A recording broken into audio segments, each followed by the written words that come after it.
Eagle Eye. Está em look. Não, mas aqui acho que está ótimo. Tertúlia.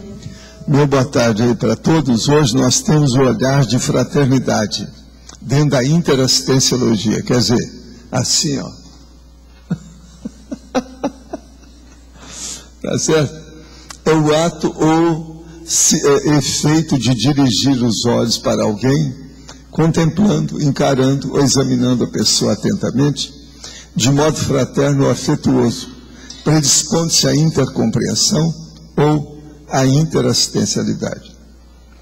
A força do olhar, o exercício do sentido da visão, o ato de mirar, a execução da leitura ocular, o ato de prestar atenção em alguém, o ato de fixação intensa do olhar, o olhar avaliativo, os olhos de enxergar, o semblante receptivo, o sorriso franco, o gesto afetuoso, o magnetismo exercido pelo olhar fraterno, o ato de dizer sem palavras, a educação do olhar para transformar as atitudes, a condição imediatamente antes do acolhimento interassistencial, quer dizer, o caso lá, daquele trinômio interassistencial, acolhimento, esclarecimento e encaminhamento.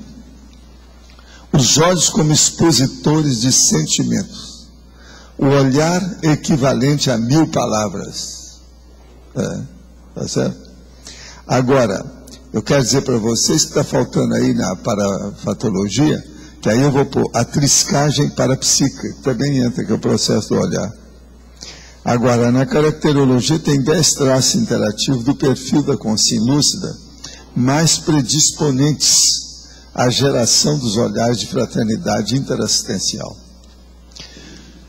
No fim, o olhar de fraternidade é a primeira reação positiva e o primeiro cartão de visita energossomático da consciência lúcida interassistencial em favor dos compassageiros de evolução.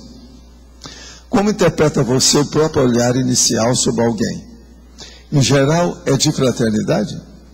Você está ciente da mensagem expressa nos próprios olhos? De modo que o caso está aí. Agora, quer dizer que esse verbete é o 1197, tem 4 páginas, 46 logias, 9 máximos. Agora, a deusa Minerva, ela pode trabalhar com antagonismo, só falta um. Tá certo? Eu já estou te dando a dica aí, que é o mais fácil nessa história. Agora, aqui nós temos algumas perguntinhas. Sou jovem, ainda na pós-adolescência. Entretanto, já me sinto capaz de me programar para começar a TENEPS dentro de 1 ano ou menos. Ainda não possuo independência financeira, porém isso é uma questão de tempo, pois me preparo para isso. Moro com meus pais que são afinizados com as ideias da conscienciologia e a favor dessa prática energética assistencial. E em meu apartamento possuo um cômodo para isso. Mesmo tendo essas coisas a meu favor, por ser jovem, possuo contraindicações?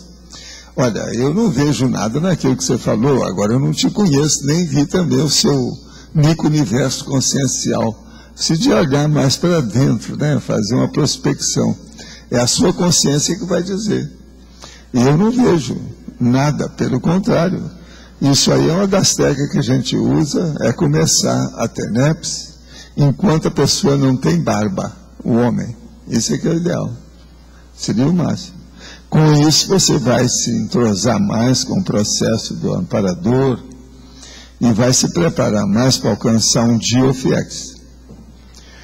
Nunca fui voltada para a religião, mas devido à educação que tive, sempre me senti obrigada a participar e nunca conseguia me afastar, pois tinha muito medo de Deus. Algo me incomodava, parecia que tinha que fazer alguma coisa pela igreja e era muito forte. Entrei para dar catequese e dei por 7 anos. E no início deste ano me afastei, pois não aceitava as condições impostas pela igreja. A coordenadora, não admitindo meu afastamento, se relaciona comigo com autoridade. Procurei desejar sempre o melhor para ela, mas tenho sonhado com essa pessoa frequentemente, onde ela vem com autoridade sobre mim, dizendo que precisa conversar comigo. Quero saber se chama essa pessoa para bater um papo e colocar minhas decisões ou se permaneço quieto. O melhor é abrir o jogo. Existe um princípio do cosmoético da evolução que é o seguinte: encontre com a pessoa enquanto você está com facilidade de se cruzar com ela, porque amanhã vai ser mais difícil. Abra o jogo agora, explique tudo. Agora, só uma recomendação. Antes de conversar com ela, anote num papel todas as suas perorações, quer dizer, tudo aquilo que você acha, o seu princípio, as suas ideias, para liquidar com a oposição das ideias dela. Porque isso tudo é uma refutação que você vai fazer. Vale a pena falar assim, para esclarecer. E outra coisa, ela é uma assediadora intrafísica atualmente de sua. Abra o olho com isso. É sempre assim, religião, o povo não gosta que ninguém saiba, porque é como se estivesse perdendo um soldado que desertou. Eles fazem muita questão da quantidade. Poderia nos dizer se já teve algum contato com Chico Xavier após sua dessoma? Sim, ele teve aqui logo que ele dessomou, a gente conversou. E Emmanuel então me falou que ia ressomar na Itália. E ele já foi até lá na Interlúdio. O que o senhor pensa da teoria de que Chico e Allan Kardec ressomaram? Olha, isso aqui já foi umas 5 vezes nesses anos que já me perguntaram. Olha, é a maior besteira, tolice e loucura, isso tudo é onda, não vale nada, não tem lógica alguma. Chico Xavier era uma consciência onde predominava o yin, ou seja, a feminilidade, totalmente fêmea, total. Isso criou problema para ele, já vinha criando, desde que ele foi a Joana Louca. Agora, Allan Kardec é um cara totalmente macho, com predominância totalmente de testosterona nas coisas dele já de muito tempo. E outra coisa, um cara lógico, que não temia as coisas. Chico Xavier, por exemplo, ele tinha tanatofobia o tempo todo. Era um problema totalmente diferente. Não pode nem comparar uma coisa com outra. E é isso. Agora, esses bobocas aí ficam fazendo isso, que é problema de religião, né? Tem de tudo, a gente tem que entender.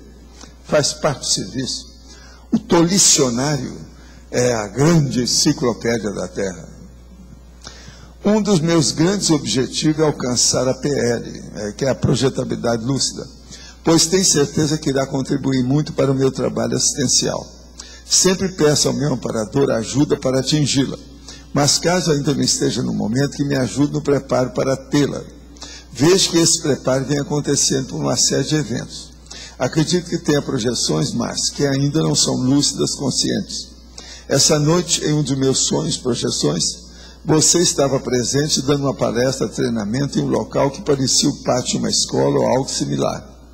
Em outro momento, o vejo sentado com algumas consciências em torno, inclusive, se não estou enganado, tinha um gato siamês perto das suas pernas. Foi sonho ou projeção? Se foi sonho, pode me explicar melhor como e por que o sonho assim acontece? Acontece que você está pensando muito nisso, acaba tendo um sonho. Isso tudo aí foi sonho. Eu não lembro de nada dessa projeção. Pelo contrário, se foi essa noite, eu passei trabalhando a noite inteira. Estava lá numa projeção violenta de ideias e não de consciência. De modo que sonho, isso faz parte do serviço. Seria bom você ver com calma o que a gente fala sobre sonho e projeção, e a projeção através do sonho. Tem tudo isso no livro Projeciologia. Poderia falar sobre a relação do olhar, confronto chakra, sedução hipnótica, a energia canalizada pela focalização visual e a implicação cosmoética aí considerada? Olha, o olhar realmente tem relação com o processo do cérebro, tem relação com o problema da energia básica de tudo que a pessoa faz e tem relação também com as ações da pessoa, porque o olhar já é uma ação positiva ou negativa. De modo que é muito sério o olhar. Esse é o motivo que nós estamos aí, o olhar de fraternidade. Eu estou chamando a atenção para o olhar de fraternidade, e não o olhar da maldade, porque isso tudo existe. Agora, a hipnose, por exemplo, às vezes o olhar influi muito, mas atrás do olhar tem energia consciencial. Uma das coisas que funcionam mais na hipnose é a energia do ambiente, do holopensene hipnótico. Agora, o fronto chakra é o terceiro olho. Esse terceiro olho, ele é muito forte e pode atuar diretamente nos olhos da pessoa. Por isso que tem a triscagem dos médios, o olhar magnético e outras coisas mais. De modo que a focalização visual canaliza muita energia consciencial e a gente tem que levar isso em consideração. Agora, sempre olhar. O seu olhar é cosmoético ou anticosmoético? Sempre bom a pessoa pensar nisso. Às vezes, ao invés de repetir várias vezes durante o dia, a recomendação são pelo menos 20, a circulação fechada de energias, eu faço intensamente durante 1 ou 2 horas no meu tempo livre. Igual quando uma pessoa vai ao ginásio e faz 2 horas intensas de exercício. Isso pode, de alguma maneira, compensar os momentos que não posso fazer quando estou trabalhando? Os amparadores tomam nota do esforço que estou fazendo? Sim, tudo depende de você. E o que você está fazendo? Nós falamos para fazer 20 vezes por dia, porque isso tem também uma outra conotação que você esqueceu. É a diferença das injunções existenciais durante o dia. Conforme a hora é uma coisa, conforme a hora é outra. Então, isso influi demais na questão das energias do estado vibracional. Uma coisa é você ser chamado ao telefone, outra coisa é você falar com a criança. Isso é tudo diferente. A gente nunca sabe o que vai acontecer num telefonema. De modo que esse negócio de fazer 20 vezes por dia, não é só porque é 20 vezes, não. É devido ao processo das diferentes vezes que você vive o seu dia. Eu acho que aí está mais claro, né? Agora, se você não pode, está muito ocupado, tem essas coisas todas, faz do jeito que você acha. 2 horas é uma coisa boa. Outra coisa, os amparadores estão de olho em você. De modo que eles estão acompanhando tudo que você está fazendo. Na seção 3, detalhes, no item paradoxologia, eu gostaria que fornecesse mais minúcias sobre o paradoxo da reforma íntima, a começar pelo olhar exterior. O olhar aqui se refere a quem olha, a quem é olhado ou a ambos? Olha, uma coisa muito séria é o seguinte, o olhar se refere em primeiro lugar a você, e o que você olha, e o modo de você olhar. Então, por exemplo, eu era incomodado com a minha ruga da atenção, porque isso me colocava a cara como se eu estivesse sempre interrogando os outros. Ou sempre, entendeu? E não era. Eu às vezes estava cumprimentando a pessoa e parecia que eu estava fazendo uma censura a ela, cada ruga aqui. De modo que essas coisas todas, isso influi demais na questão. O processo, a reforma íntima, começa pelo olhar mesmo, olhar exterior. Você vê uma pessoa, ou ela é simpática ou ela é antipática. Raramente ela é mais ou menos. Agora, se ela é simpática, a maioria é que o olhar é agradável, é acessível, é fraterno, é, pelo menos, acolhedor. De modo que isso tudo tem que ser levado em consideração. De modo que o paradoxo da reforma íntima, começar pelo olhar exterior, é um fato. O olhar, como dizem desde a antiguidade, isso foi repetido através dos séculos, constitui a janela da consciência. De modo que é por aí que se despeja ou a sombra dentro da casa da pessoa ou a luz de dentro da casa. O seu micro-universo consciencial tem muita eletricidade, muita lâmpada acesa, ou ele está sempre apagado? Pelo olhar a gente vê. Um olhar fraterno tem muita luz, ele ilumina o ambiente. Não é isso? Agora, um olhar brabo, ele escurece tudo, vem à noite antes da hora. Mas como que a pessoa vai fazer essa modulação? Então, ela está muito brava e aí vai ter um olhar de que não está bravo? Como que é? Não, é porque, presta atenção. Olha no cinema quando aparece aqueles caras que estão sempre com a ruga aqui. Tem uns que tem 4 rugas. Ontem eu estava olhando um negócio lá, passei, um dos atores tinha 4 rugas da atenção aqui. Na hora que ele estava perturbado, o negócio piorava. Mas aí eu fui notar, aquilo é permanente nele. Quer dizer, ele ainda vai chegar lá no Botox, que ainda não descobriu que existe isso. Mas agora, veja, ele precisa às vezes ser assim, porque certos personagens têm que aparecer com a cara de interrogação. Entendeu? Isso não dá. Agora, veja, a sua cara não deve ser contraditória com a sua intenção. Ela deve refletir a sua intenção. Então, se a pessoa ela arranja uma cara ruim, é bom que faça plástica. Foi aí que eu comecei a fazer o processo de plástica para ajudar os outros. Mas que eu não E aí é que muita gente ficou entusiasmada com isso, do meu lado. Mas o que eu não entendo é aqui, ó, na paradoxologia. Sim. Se ela não mudar por dentro, não vai mudar o olhar, não é?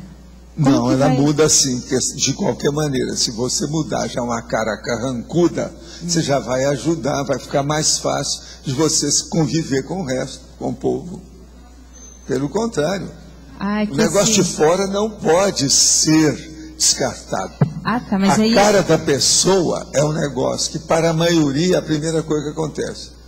Uma pessoa chega pela cara, ela vê primeiro a cara, não tem jeito. Então, E outra coisa, na cara, são os olhos que são vistos. Num processo de produção, para fazer maquiagem, a coisa mais séria é sobrancelha e olhos. Todo mundo sabe disso, começa por aí. Mas é que eu não sei como é que a pessoa faz para mudar a expressão do olhar para fora, se dentro ela não tiver. E agora, não é só a expressão do olhar. Quando se ela vai fazer plástica, precisa de olhar também essa de expressão da fala. Que às vezes faz assim, a boca vem para cá, a pessoa fica parecendo sempre está contra o mundo. E sendo que às vezes não está. Aquilo é devido à gordura, ou panícula de pouso, ou a queda, você está entendendo? Das bochechas. A gravidade. Isso aí varia muito. Então, mas é preciso de tratar isso aí, não deve deixar. Agora, por exemplo, era isso que eu fazia no meu consultório. Todo mundo ficava com a cara melhor, e com o olhar melhor, e com a fisionomia mais simpática. A maior prova era o seguinte, eu tratava das mulheres, elas traziam os homens dela para eu tratar. Isso era comum. Agora isso... Não era boca a boca, era dedo e orelha. Vinha o marido, não meu maridinho, você vai lá, vai conversar com esse homem, vamos ver o que ele vai fazer com você. Mas esse, assim, é um primeiro passo, né? Porque depois tem o caso, assim, da pessoa que mudou a expressão facial. Não, mas isso o aí olhar da é a pessoa... aparência da pessoa, isso é uma coisa. Agora, o conteúdo é outro. Isso é a forma. Mas agora, a forma, na questão da pessoa, gente, você sabia que você está com essa cara aí há muitos anos? Você sabia que a sua é assim desde que você nasceu? Você sabia que essa sua cara já está fixada há muito tempo? Já tiraram retrato? Já apareceu em outras pessoas, você está por aí? Vários de vocês já apareceram em jornais, em revista, tudo com essa cara.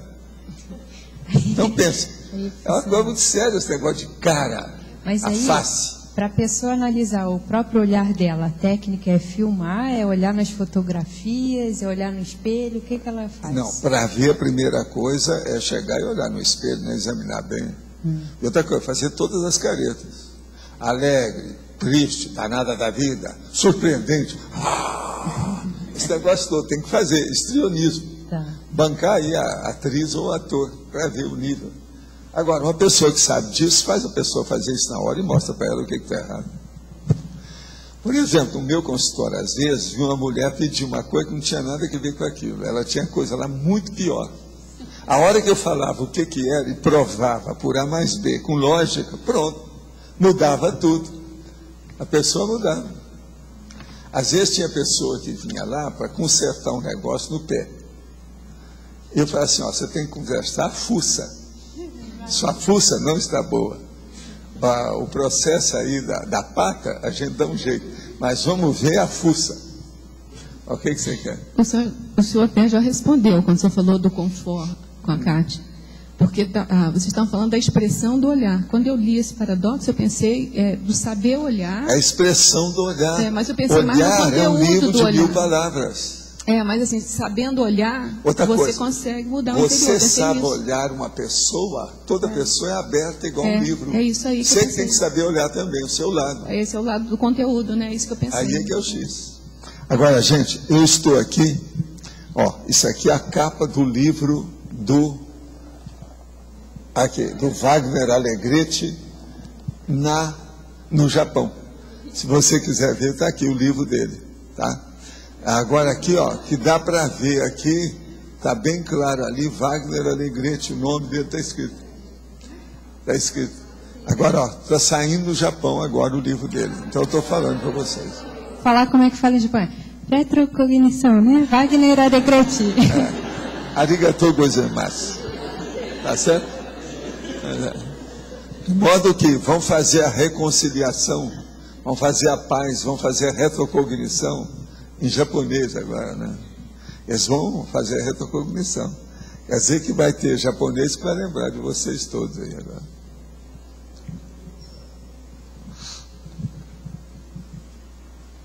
Alô? Perdão. Professor, eu queria fazer um depoimento e uma pergunta. Nós estivemos no Serenário, agora há poucos dias, muito bacana, muito bem estruturado, né? Foi bem importante. Uma das ideias que ficou claro, em termos de Mega ProEx, é a implementação da era consciencial, né? Ficou bastante claro, bem lúcido e importante essa ideia em termos de grupo. Dentro disso, eu queria fazer uma pergunta sobre a importância do voluntariado de um nível mais profissional. Porque se nós temos aí tanta coisa para fazer, né, de que maneira a gente pode estimular o voluntariado sem que a pessoa fique ou só no voluntariado, mas também consiga fazer as suas coisas como escrita e pesquisa? Como é que isso pode ser estimulado? De maneira que... Eu não sei, até agora não entendi nada. Como que a gente pode estimular as pessoas a fazerem um voluntariado mais profissional, mais sério? Não, o processo é cobrar da pessoa, colocá-la no lugar. Quem está dirigindo o trabalho que ela pertence? Se ela é uma peça dentro de uma equipe, o líder da equipe é que tem que cobrar isso e colocar cada um no seu lugar. O problema é esse, é quem lidera. O problema é esse. Pedir, orientar, esclarecer.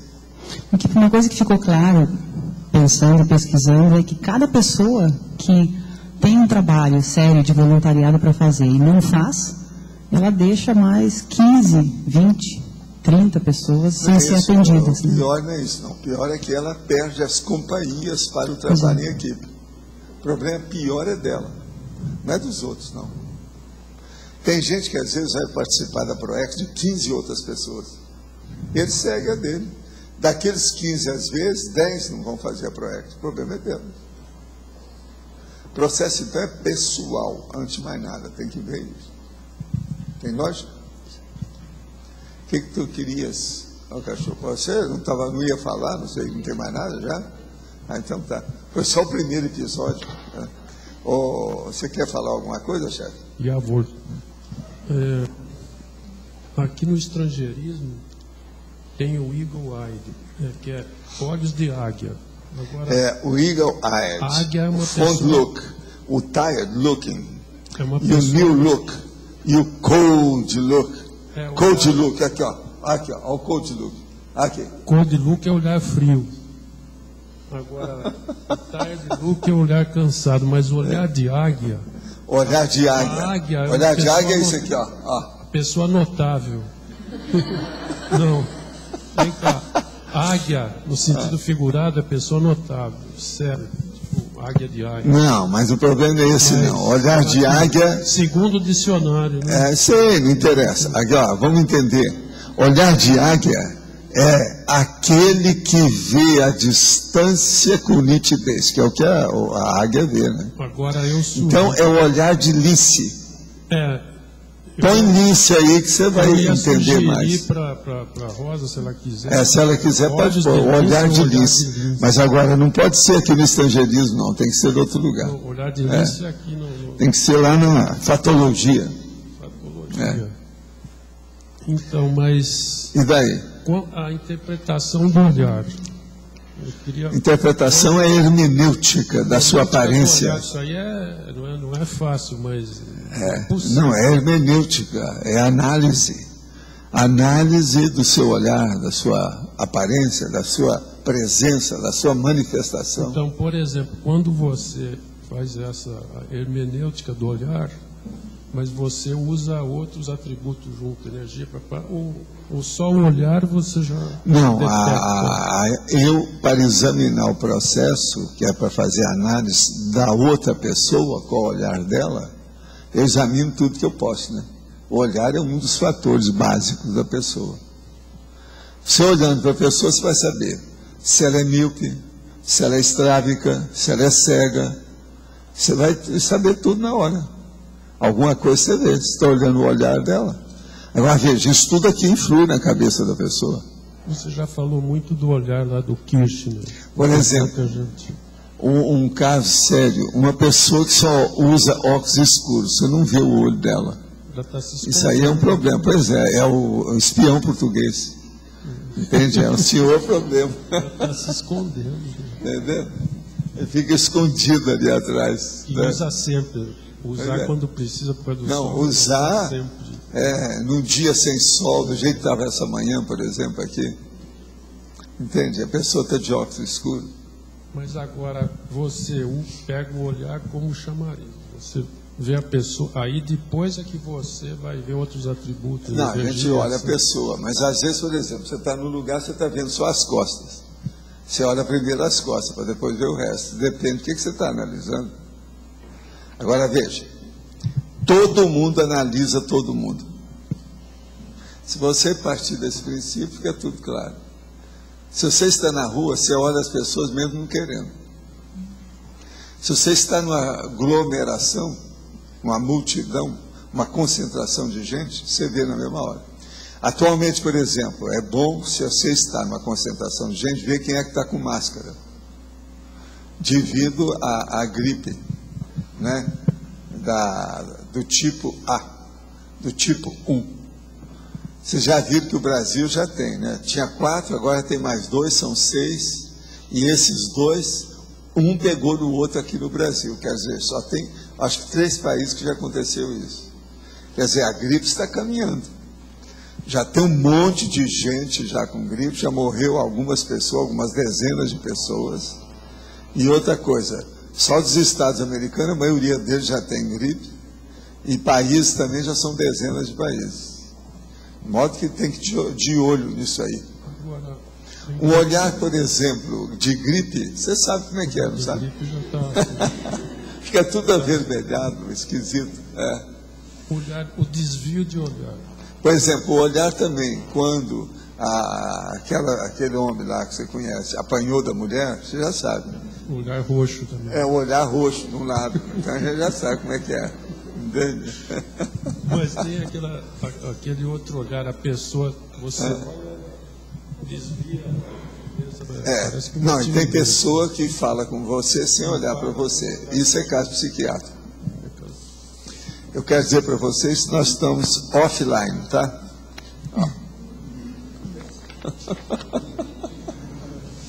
Eu acho que eu falei antes, né? Consegui escapar. Eu dei 7 respostas. Consegui já escapar do offline.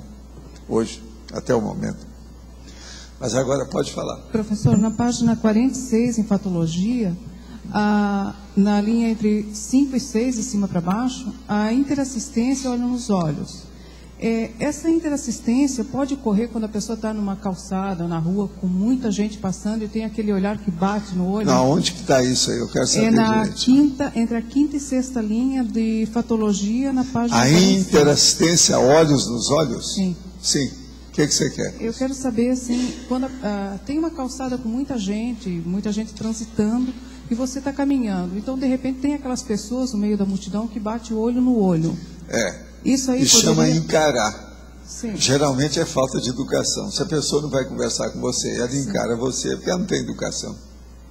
Agora, às vezes não é. Às vezes é uma surpresa. Tem várias coisas que a gente tem que analisar. Esse que é o olhar, olhos dos olhos. Tá. Entende?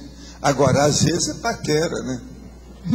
Não. Tem isso tudo, Aí, você está de olho nisso aí. Nesse caso aí... Tem que olhar qual é a causa, o valor, você está entendendo? Nesse caso aí eu não... Olhar neutro é assim.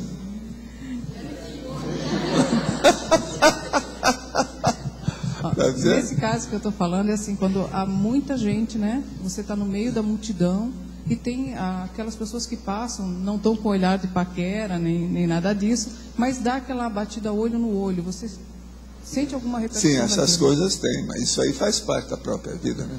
Não. Isso aí é um olhar de surpresa. E para ambos, às vezes, é surpreendente para ambos. Ninguém estava esperando aquilo, coincidiu. Você sabe que o problema todo de olhar é igual a pontaria de metralhadora, né? Sim. Quando você olha, ó, você está dirigindo aqui, ó. Tem a linha de tiro do seu olhar. E... Às vezes aquela linha de tiro bate com a linha de tiro do outro. Aí as balas se encontram no meio. É isso? Okay. E como seria essa assistência e olhos nos olhos? O quê? Essa interassistência olhos nos olhos. A interassistência olhos nos olhos é na hora que a pessoa tem que mostrar que ela está sendo fidedigna, que ela é sincera, que ela quer ajudar, que a intenção é boa. Então aí é interassistencial.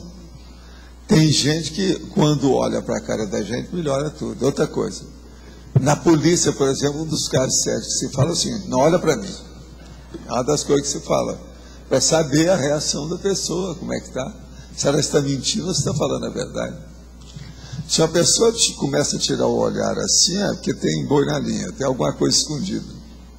E isso é da psiquiatria. Um doente mental mesmo, que tem algum problema, mesmo que seja mais suave, de psicose, neurose, alguma coisa, às vezes ele não encara você, ele evita. Então ele olha tudo menos a você, então ele fica ali. É até difícil da gente conviver com gente assim, né? Porque o ideal é ter sinceridade e uma coisa real, palpável, realista. Olhar na cara mesmo, não tem saída. Agora, você chega num restaurante e começa a encarar e olhar uma pessoa assim, ó, e encara, isso é falta de educação. Ou senão, você está cumprimentando a pessoa, vai lá para cumprimentar alguma coisa, vai acontecer. Mas o mais, o que há? Ou se não, é má intenção, né? Tem alguma má intenção para terminar a noite diferente. Não é assim? Segundo os filmes americanos, né, a técnica é essa. A trama de filme é sempre assim. E o senhor poderia... Filme americano, mexeu, tem um bar, um pub, né? E outra coisa, quando é que a pessoa veio aí, de que modo que foi? Ela estava sozinha, estava acompanhada, como é? O que aconteceu depois? Toda trama de filme americano tem isso. Eles vivem em bar, bebendo. São tudo alcoólatras, né? A maioria. E outra coisa é sobre o verbete com a paradireitologia. Se o senhor podia falar um pouquinho disso. Como é que é? O que tem? O verbete de hoje, né? O olhar de fraternidade e a paradireitologia, que ela está aqui na Sim, a paradireitologia ela é importantíssima dentro dos nossos processos, porque é o problema do direito da pessoa. Agora, nós temos o direito de olhar, mas nós não temos o direito de estar sendo intrusivo olhando tudo das pessoas. Tem olhar que é pior do que as mãos da pessoa, é mais bisbilhoteiro do que a mão dela. Então é aquela pessoa que chega aqui e começa a mexer nos meus papéis. Esse é o bisbilhoteiro. Mas tem pessoa que chega aqui...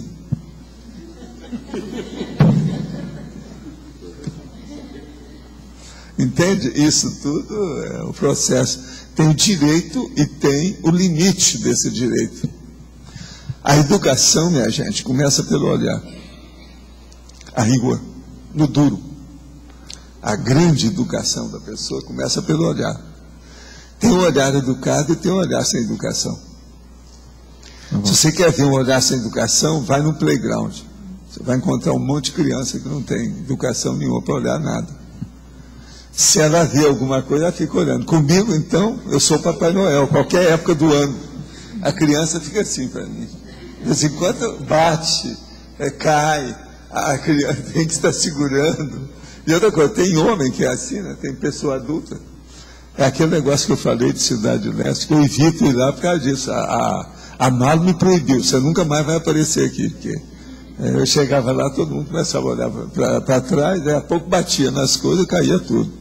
Eu falei assim, isso é coisa de criança, é a época de criança. Agora, o interesse lá de Cidade Leste, às vezes, era para ver o processo de Papai Noel, né? Que eu de chapéu, etc., a pessoa nunca sabe o que é, né? Pode ser que seja o Papai Noel. Eu falo, eu sou o Papai Noel, estou de férias, estou aqui para comprar brinquedo, para distribuir em dezembro, no Natal. Isso eu vivo falando.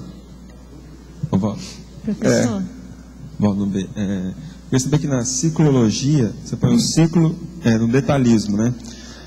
O ciclo, vínculo subhumano, é isso? Vínculo humano e o vínculo humano e o vínculo cósmico. O que é? Eu não entendi isso em relação ao tema. Qual que é o vínculo do olhar? O vínculo subhumano, o vínculo humano e o vínculo cósmico.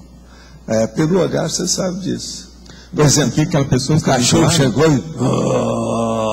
e assim, olho. Você. Vai morder, né? Esse é um vínculo. Está mostrando. Eu, por exemplo, eu chego lá e olho assim para o cachorro seriamente. Ele cala a boca. Ele fica de olho para ver o que é. Ele está esperando que a gente fale alguma coisa. Então, quer dizer, o olhar mostra com o que a pessoa está vinculada. Né? E outra coisa, é a partir disso. O ciclo é esse. Primeiro é o vínculo do olhar do bicho, do subhumano, depois o vínculo humano, e depois você vai encontrar com, por exemplo, aquele olhar mais perturbador que eu encontrei, foi do Quilim, que era o serenão. E esse era o mais bravo. Esse era o mais bravo. Qual que era a característica? De fraterno? Era muito forte. A situação chamava atenção, aquilo. O olhar dele é como se fosse um farolão, acabou. O sol ficou pequeno. Mas o olhar comia o sol. Fraterno? Não é bem fraterno. Era um olhar assim, sereno. Ele era serenão. Agora veja, ele era sereno. Então veja, o que é isso? É de um equilíbrio total envolvente. Entende? Não, o da monja é uma mãe tranquila. Sabe como é que é? Ela é mais mãezona. O povo comigo me chama eu tenho um olhar de paizão. Você está entendendo? Eu sou um paizão. É assim que eles falam. A turma que acha ruim, que eu dou muita atenção para as pessoas, aquele negócio, eles acham ruim. Não, você é um paizão. Por causa do seu olhar, você é um paizão. Fala assim, não, eu sou o Papai Noel. Isso é diferente. É mais do que pai, né? É o segundo pai, Papai Noel. Então, pelo olhar dá para ver a procedência extrafísica, ou seja, o vínculo extrafísico que aquela pessoa pertence? Você está falando a consciência? Não, consim. Isso aí depende, né? Olha, não é só o olhar, mas tem uma opção de coisa que a gente precisa ver, né? Eu falo em relação ao vínculo, né? O vínculo, aí é preciso ver a simpatia que você tem. A partir do olhar, ou fica antipatia ou simpatia. É assim que começa. O amor à primeira vista e a antipatia à primeira vista são fatos reais. Isso tudo existe. Agora, o olhar é o primeiro, né, que acontece. Agora, os olhares recíprocos, eles são muito importantes. Uma troca de olhar. Como é que fica?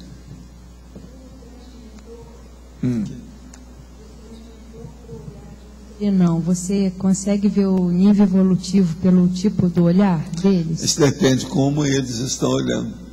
Não sou eu. Cada um olha de um jeito.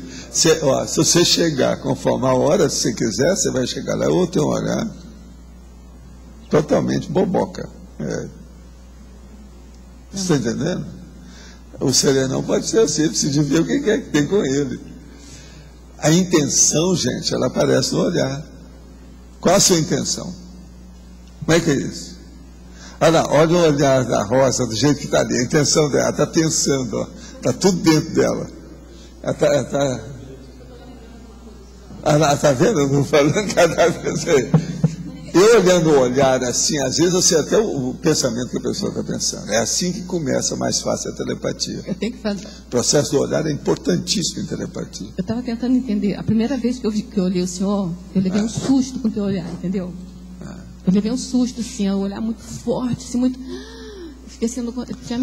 Mas já houve pessoa... Aí eu estava pensando, por que isso? Já houve pessoa que eu pesquei na multidão só com o olhar. Mas eu meti energia, se eu pudesse, ali eu era o Quilim. Você está entendendo? Mantendo energia na pessoa. Aí eu estava querendo... Só aquele olhar eu chamei a pessoa. Pelo olhar, cada energia que foi lá. Aí eu fiquei pensando aqui nas possibilidades. Podia ser um triscar, podia ser alguma coisa em mim mesmo, que eu olhei e vi. Não, mas você é sensível, né? Você com essas coisas. Você tem sensibilidade somática e também holossomática ou parapsíquica. Você tem, e forte. Por isso você sofre essas coisas todas, tudo, de som, de cheiro, disso e daquilo. Aí eu fico olhando hoje para o senhor e falo assim, não é possível. Eu falei assim, vai ver que ele ficou mais velhinho, né? Vai ver que ele ficou mais doce, mas não é. Mas assim, era um olhar completamente diferente, foi um negócio, assim, um susto que eu levei, assim. Agora, olhar é uma coisa séria. Agora, uma pessoa de olho grande, assim, isso funciona, isso funciona. Então, o processo todo é ver como é que você usa os seus olhos, não é isso? Outra coisa, a gente não pode estar fazendo assim todo dia, que isso aí já é uma mensagem, isso aí já é um discurso, é um perigo. E outra coisa, pode ser assim, pode ser assim. Quer dizer, o negócio varia infinito. Agora, pode ser assim também, aqui, Aí a coisa muda de figura. Então, por exemplo, você vem falar comigo e quer ver qualquer coisa, eu estou lá assim. Entende? Então, acabou. O processo todo é de histrionismo, né? É a apresentação, é o problema da interpretação, do olhar. Aquilo que a pessoa interpreta por si, o papel que ela está exercendo, e a interpretação que você faz de fora para dentro. Então é o problema centrífugo e centrípeto do olhar.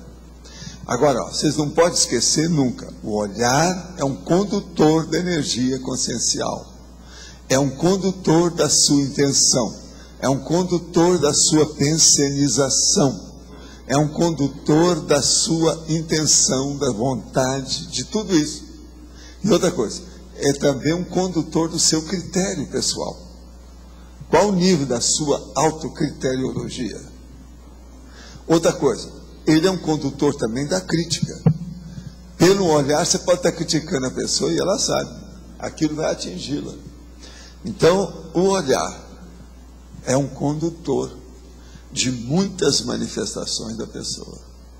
Isso é seríssimo. Olhar é uma coisa que a gente tem que estudar. Sim. O senhor poderia aprofundar dois aspectos. Um é na página 46, no finalzinho ali, em legislagia, a lei do maior esforço. A lei do maior esforço. Isso. A lei do maior esforço, na questão do olhar, ela é importante. Como é que a pessoa, ela age para melhorar o convívio com as outras pessoas? Para melhorar a convivialidade, ou a conviviologia, tem que começar primeiro melhorando o olhar. Ou a pessoa estudar a qualificação do olhar que ela tem. É por aí que começa tudo.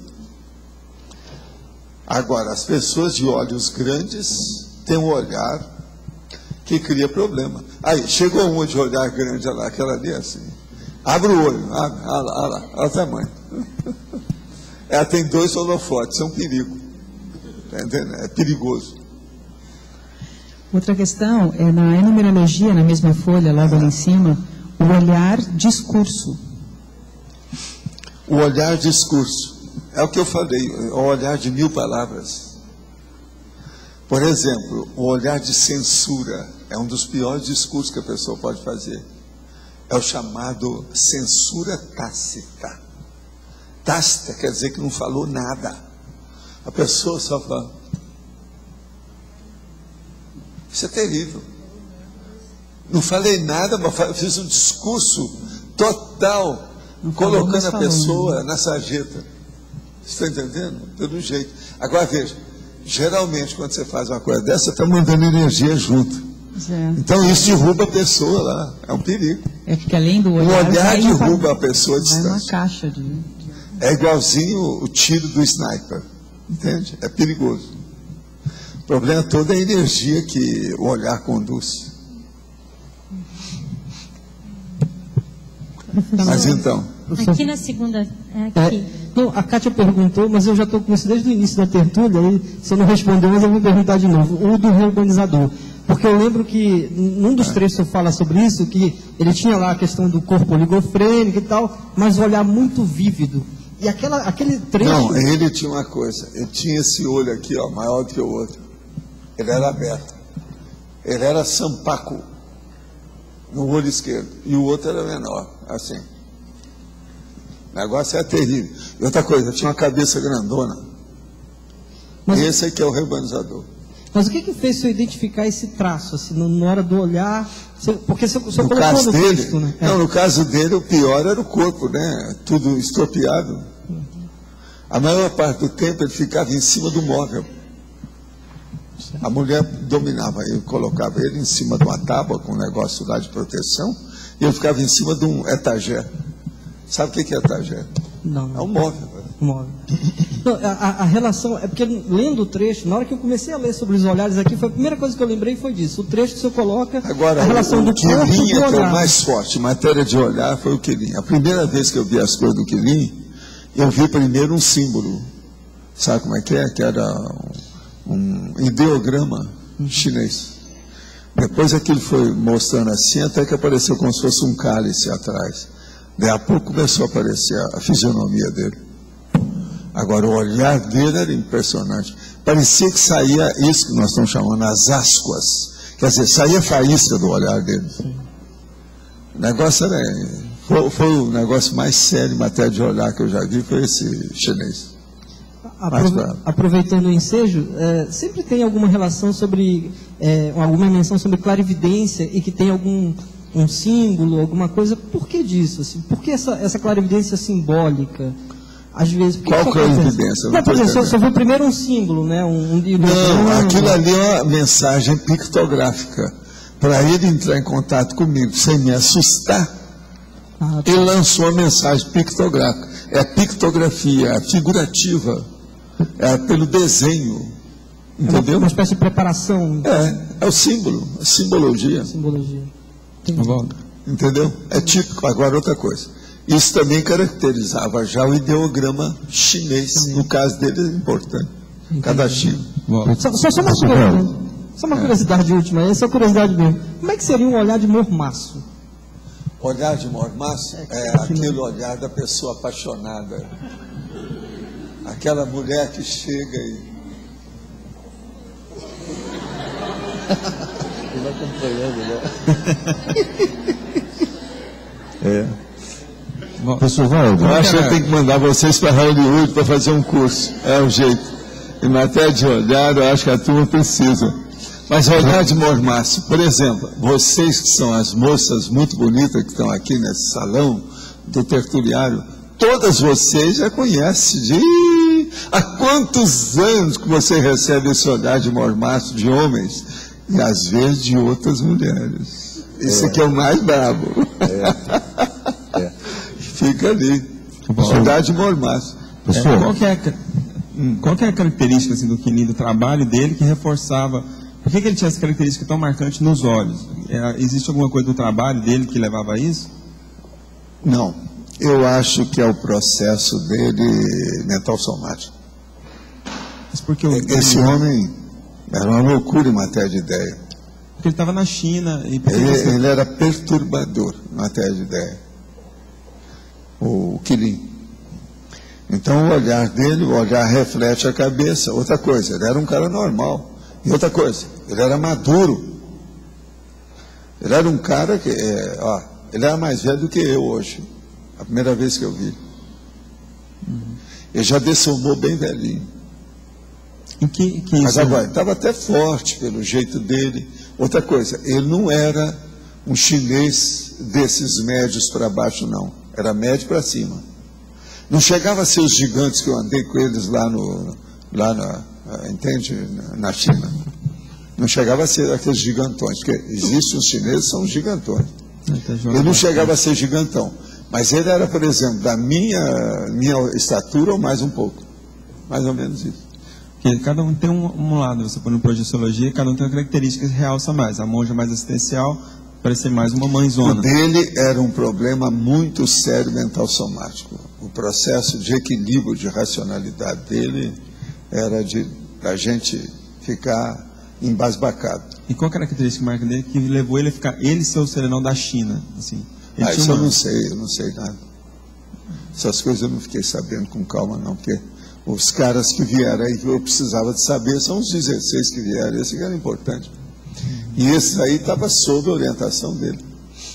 Do Quilim. Foi, do Quilim. Pastor Val, aqui não. Perante o olhar, a expressão corporal, a expressão facial, a tonalidade... Tudo fica secundário. Fica secundário, né? O olhar engole o resto. É o que eu estava falando aqui. Por isso que é o muito importante estudar o seria olhar. através do olhar? Agora, o problema todo é o seguinte, que às vezes tem uma pessoa que está com óculos escuros, ou ela está com alguma coisa, está vendada, você não sabe o que quer que se passe. Então, o olhar é uma coisa séria para você enxergar dentro da casa. Até dispensaria esses outros aspectos, então, né? Até chega a dispensar esses outros aspectos, como a expressão corporal, tal, olhar. Tem gente que olhando para a cara, eu já sei tudo. Você nem processo.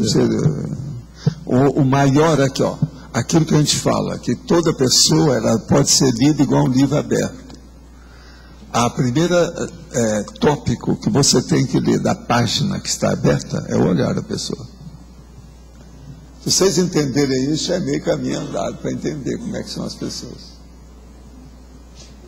Minha pergunta é um pouco próxima da dele, que eu estava desde querendo saber a relação entre o olhar e o sorriso. Se o sorriso pode tentar obscurecer o olhar. O sorriso, ele reflete no olhar. O olhar reflete no sorriso. Por exemplo, o que começou primeiro? Foi o sorriso ou foi o olhar? Não, na hora que aconteceu. Foi o sorriso ou foi o olhar? Você tem que ver. Então a pessoa está aí. Tem uns que vão sorrir e fazem assim, fecha tudo aqui, ó. Entende? Olha lá. Sorri aí, olha lá, olha o sorriso dela, olha lá. Ela sorri pelos olhos. Tem outros que sorriem e não tem nada a ver com os olhos. Varia. Agora, da Kátia, ela vai sorrir, o sorriso nem aparece tanto, aparece mais são os olhos, lá que some. Eu estava pensando também na contradição, sabe? Aquele sorriso para disfarçar um olhar, assim. Mas mesmo assim o olhar é mais forte, é isso? Não existe esse negócio de um disfarçar o outro. Ou disfarça os dois ou não. Ou não? Que aquilo está funcionando. Só se a pessoa está tapada, alguma coisa que está acontecendo. Por exemplo, uma árabe está com xadó.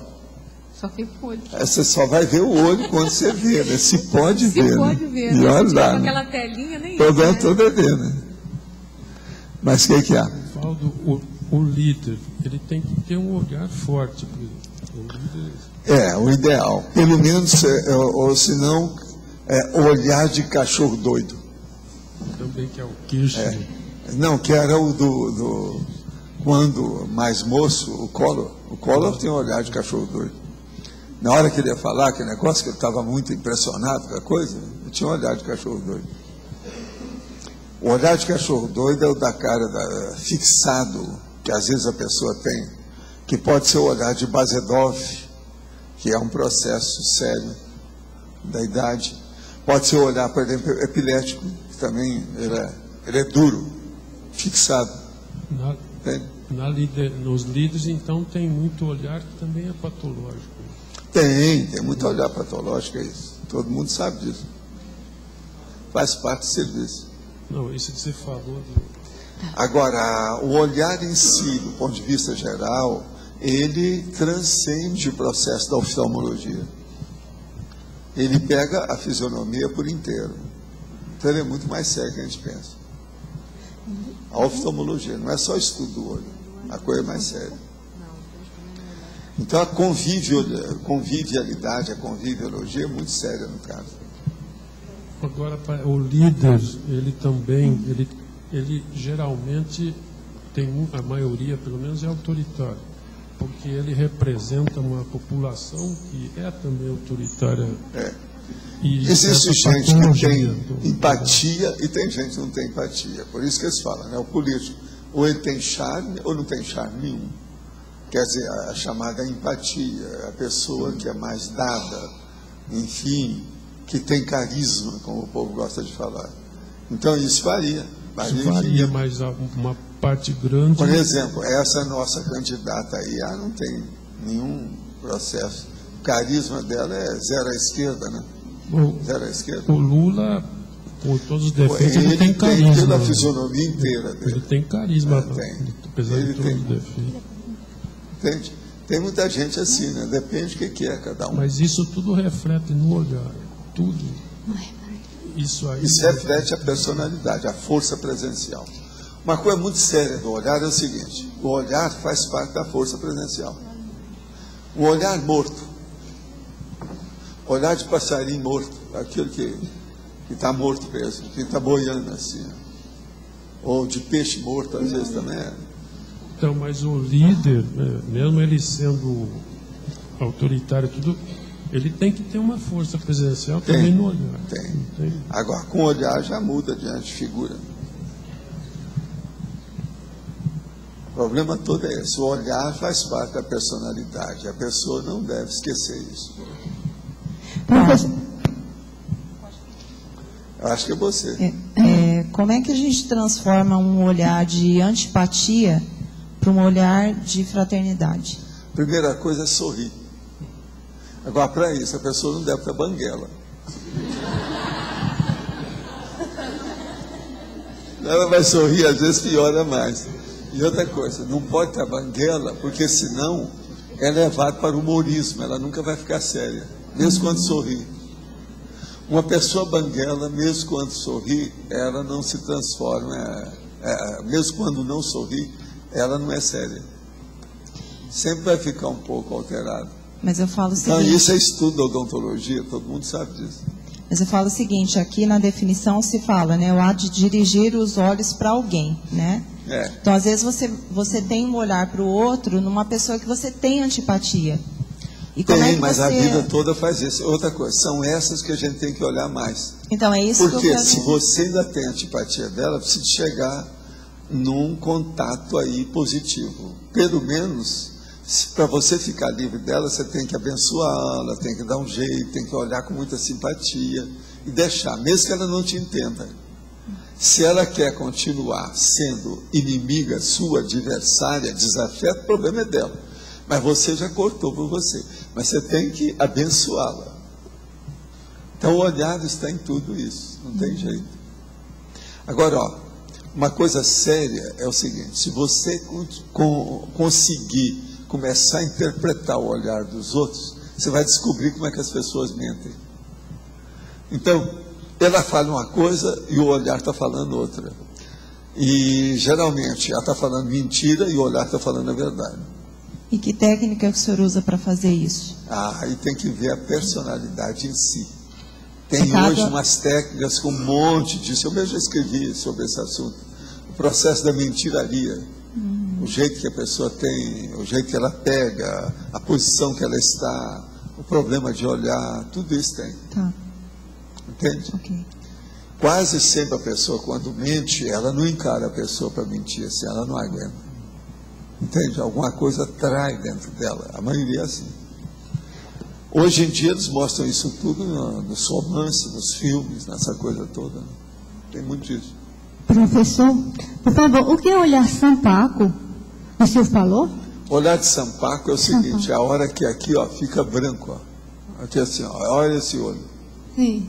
Entendeu? Entendi. Isso aí é Sampaco. Isso aí vem do Oriente, do Japão e outras coisas mais. Eles acham que é a pessoa que tem predisposição a parapsiquismo, quando acontece isso.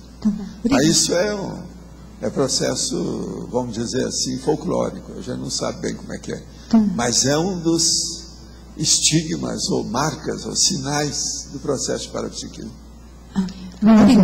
A gente nota nas pessoas mais humildes, assim, sem tanta cultura, que eles têm essa dificuldade de encarar, de ficar olhando quando conversa. Tem, e outra coisa, às vezes a pessoa tem que ela tem atenção saltuária infantil. Tem muitos adultos que têm atenção saltuária infantil. Ele nunca fixa, está assim. Criança é isso. Ele não fixa. Chama atenção saltuária. Se a pessoa tem atenção saltuária, ela não tem olhar tranquilo, nem fixado, nem presta atenção na coisa com calma. E tem muito adulto que ainda é criança, né? A reação é totalmente infantil. Você já vê, se a pessoa tem atenção saltuária o tempo todo, ela se movimenta mais, ela mexe mais com a cabeça, ela olha para os lados, ela vê as coisas e tal. Não para. O hiperativo, por exemplo, às vezes é assim. Eu noto assim, por exemplo, a minha família materna, minhas tias, tia-avó, elas têm uma tendência a não olhar, olha para baixo, olha para cima. Às mas vezes isso é educação por causa da repressão da família. Caso de timidez. Tinha gente cérebro, quer dizer, tinha algum algoço, carrasco na família? Não, mas nessa faixa etária já de avós e Pois mas o negócio começa quando é criança, não é depois, não. O problema é a infância. Nós somos, todo mundo aqui é produto da sua infância. Você teve repressão na sua infância, pode ser que se você não conseguiu superar, você ainda é reprimido até hoje. É verdade. Isso é a base. Tem que olhar isso. Mas até hoje elas assim não encaram. Mas agora outra coisa, só uma pergunta cretina. Elas usam óculos? Algumas. Porque tem que ver isso, que às vezes ela não enxerga mesmo, por isso que ela não está. Uma pessoa que tem aí 5 dioptrias, 5 graus nos olhos, entende? Cada olho já é problemático. Se não está com óculos. E às vezes. Pois é. Às vezes também o fato de não encarar é porque a pessoa, como diz, eu vou enxergar através dos olhos. Aquela é míope e não tem o óculos. Não, às vezes pode ser. Às vezes tem medo de revelar alguma coisa, né, através dos olhos. Isso aí né? é má intenção, é o processo, por isso que não vê. Mas aí é um problema psiquiátrico. Pode falar, Lenão. O senhor falou aqui no manual do Mega Pensante Vocabulário, o olhar dicionário, olhar controle remoto, olhar autocorrupto e o olhar estrupadores. Tem outros, vários aqui. Eu queria que o senhor explanasse um pouco sobre esses olhares. Fala um aí para eu falar. Olhar dicionário. Dicionário? Tá. É aquele que você já vê a pessoa, já sabe tudo a respeito dela. Ela expõe a própria personalidade pelo olhar, entende? E outra coisa, aquele olhar que fala para você um discurso enorme. Já tem um dicionário inteiro que está falando, só pelo olhar. Controle remoto. Controle remoto é aquele que ela está ali, mas já está pesquisando você lá dentro. Já entrou nos seus gurgumilos mais escondidos e abiscosos, né? Naquela profundidade abissal, e já viu todo o seu micro-universo consciencial. Autocorrupto. Autocorrupto é aquele olhar do cara que é levado para a delegacia para confessar e tira o corpo fora, é aquele jeito. E o olhar prostituto e estrupador? Esse é o olhar Você sabe muito bem, é aquele cara, por exemplo, que vai em cima da sexo chakra da mulher. Olha para ela já visando o processo de sexo. Isso é o estuprador. Existem essas coisas. Obrigado. Pode falar. Professor, gostaria que o senhor aprofundasse, eu fiquei pensando, desde que o senhor mencionou, o equilíbrio racional do Quilin. O que a diferença do cérebro dele, até se a gente fosse analisar a diferença do cérebro de consciências mais evoluídas para a diferença do cérebro somático nosso, ele é bem significativa. Então, na verdade, são duas perguntas em uma. Aqui, o que eu acho é o seguinte, raciocina comigo. Se ele pensava demais, com muita intensidade e pensamento de alta qualidade, o que se passa? A energia dele, a própria ectoplasmia neurogênica de base do neuroectoplasma, devia ser um absurdo. Está seguindo o que eu estou falando? Sim. Você está de acordo com isso? Tem lógica para você até aí? Sim. Uhum. A partir disso, então, raciocina. Qual a conclusão que a gente chega? A hora que ele julgava aquele olhar, vinha tudo ali. A ectoplasmia, vamos dizer, do processo neuroectoplástico, é o mais grave, nobre, evoluído que tem, acabou. Por exemplo, nós aqui, esse último arco voltaico aí que eu fiz em 20 pessoas, a maioria está predominando o neuroectoplasma. Agora, é o neuroectoplasma que às vezes me dá mais contração, porque pega tudo no corpo inteiro, entende? E esse, então, ele é muito mais forte. Por isso que eu falo aquele negócio dos 12 pares cranianos, aquele troço todo, tudo que tem dentro da pessoa. É muito sério. Professor. Então, veja, você entendeu? Sim. Se ele é uma Itaipu de energia na cabeça, o olhar tem que refletir isso. O olhar é a janela do cérebro. Tá certo? Certo. Muda tudo. E o nosso cérebro humano, né? Nós sabemos que tem muito mais para desenvolver. Tem a possibilidade de que seja legado de consciências mais evoluídas, né? Então, como é que se insiste, aonde, qual é a linha para a gente insistir no desenvolvimento e alcançar o melhorar e continuar? A diferença essencial seria o desenvolvimento do parapsiquismo. Ainda não desenvolveu mal o cérebro porque eles não estudam parapsiquismo. Se estudar, eles vão ver isso. E olha, a gente mostra isso através dos aparelhos na cabeça. Só entrar em estado vibracional que a pessoa vê. Aquilo, tem aparelho hoje que já interpreta isso tudo, muda tudo.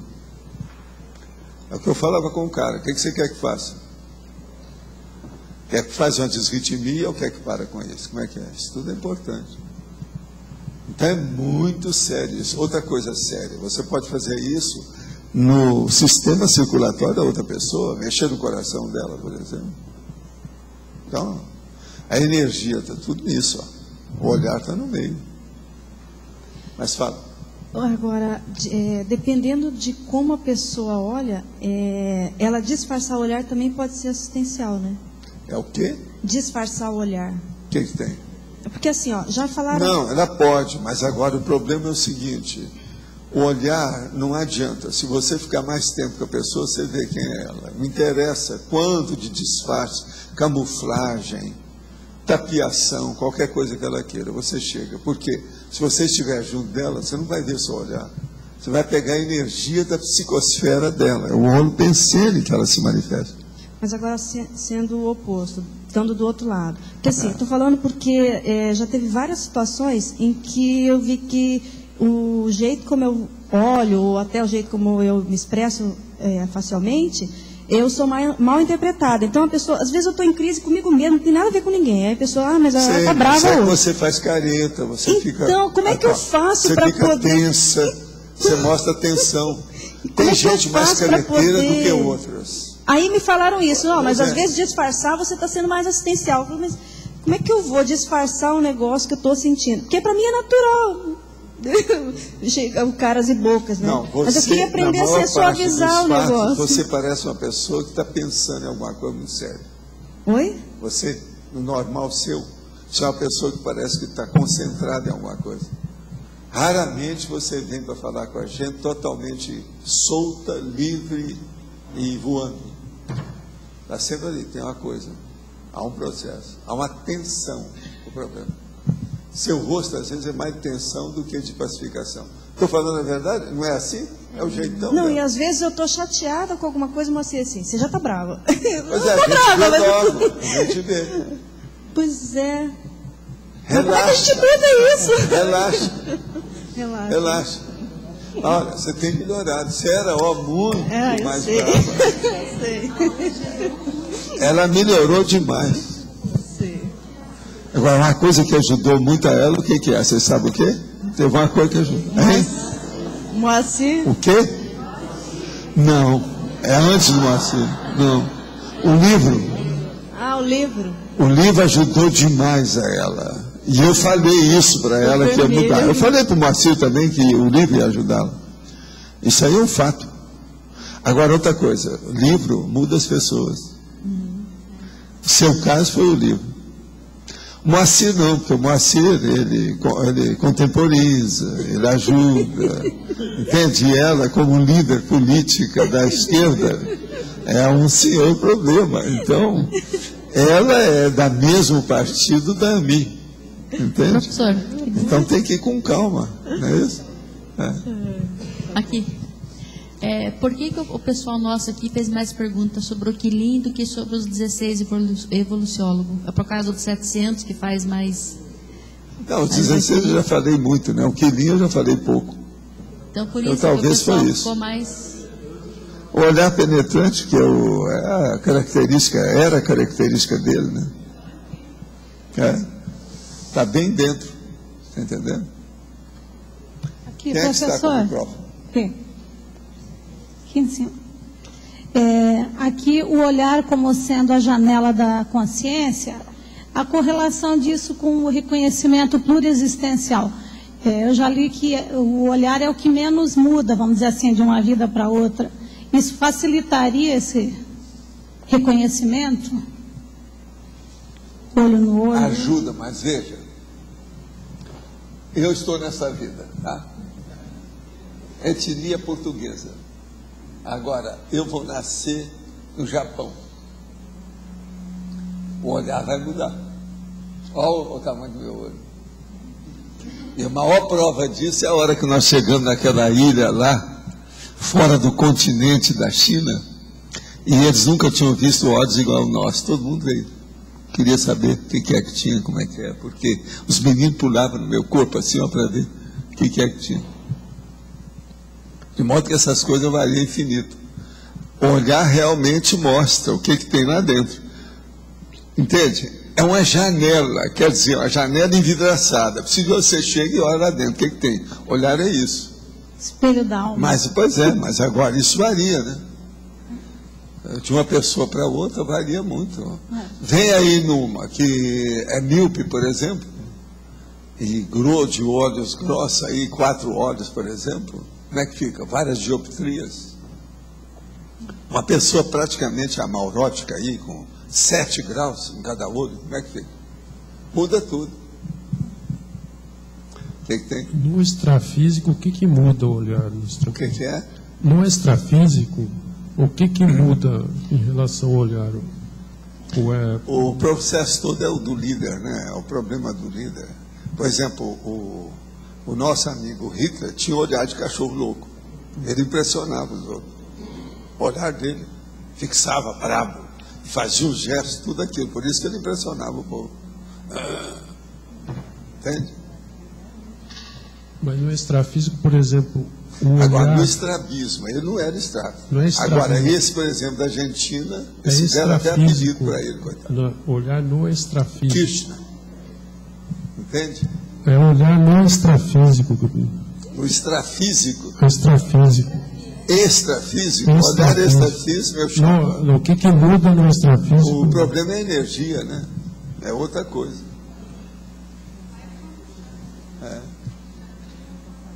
Mas lá, vamos dizer, fica mais evidente lá tudo, inclusive o olhar, é isso? Tem uma opção de coisa, né? Por exemplo, às vezes, você vê uma coisa ali, parece ter um foco de energia, daí a pouco aquilo vira uma bola de energia, daí a pouco vem aquilo, daí a pouco começa a fazer uma conformação, e aparece uma cara, no fim aparecem os olhos. Isso tudo aparece. Geralmente isso aí é porque a pessoa já mexe com o mental sombra. Entende? Então... E uma coisa que você falou esses dias, que é o brilho no olhar, que existe... O que é? O brilho no olhar, mas brilho de verdade. O que é esse... Eu não estou ouvindo isso, não. Tá danado isso aí. O brilho...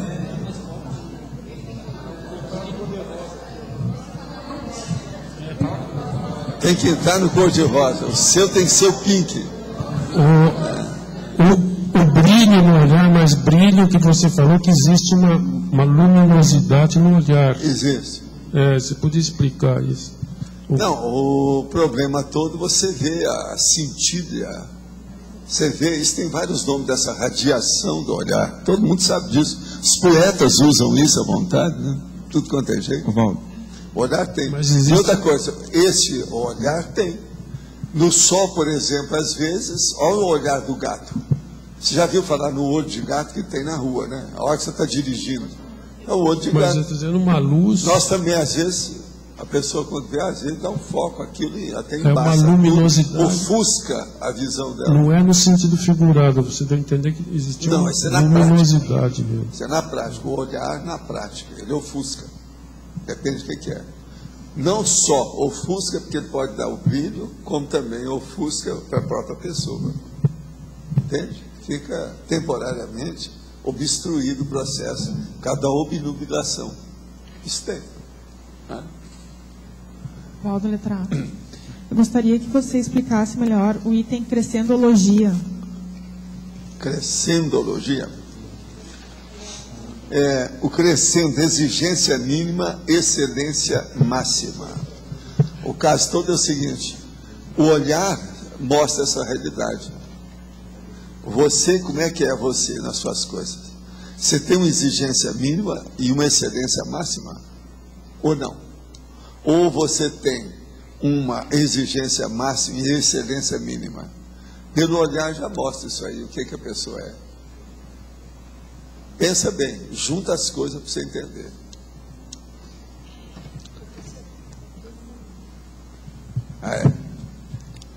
Cris, você vai ficar aí até o fim, hoje? Eu tenho uma coisa para te entregar aqui. Volta aqui agora, no caso da telepatia, como que o olhar pode ajudar, no caso do emissor, né? Porque eu quero formar uma imagem mental e quero passar aquela imagem mental. Não, isso aí é muito sério, porque a telepatia tem a leitura dos lábios. Dos lábios? Eu sou capaz, por exemplo, eu tiro o som, eu sou capaz de entender o que a pessoa fala em inglês, em espanhol, às vezes em italiano, em alemão, em português, sem legenda e sem nada. Só pela... Agora, eu preciso de ter um pouco de contato com a pessoa para ver o bocatório dela, porque cada um muda.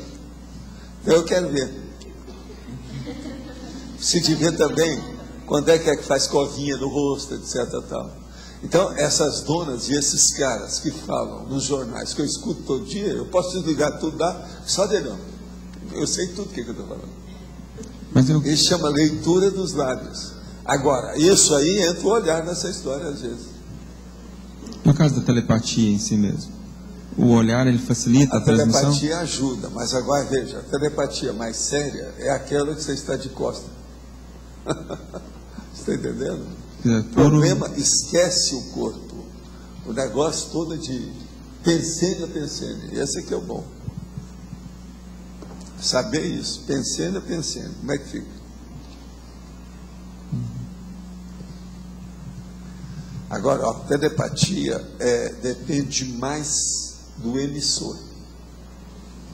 Se o emissor é bom, ele supera as deficiências do receptor. Mas a coisa séria é de quem manda, quem governa, quem está por cima. Entende? É a cabeça do fenômeno. Então, o emissor aí, ele é seríssimo. Muito sério.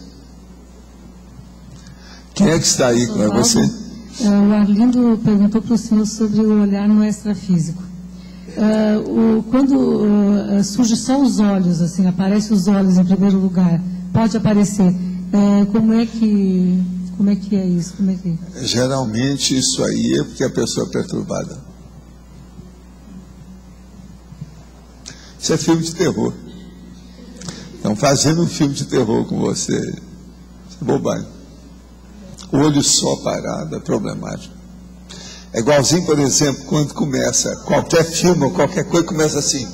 Tum, tum, tum, tum.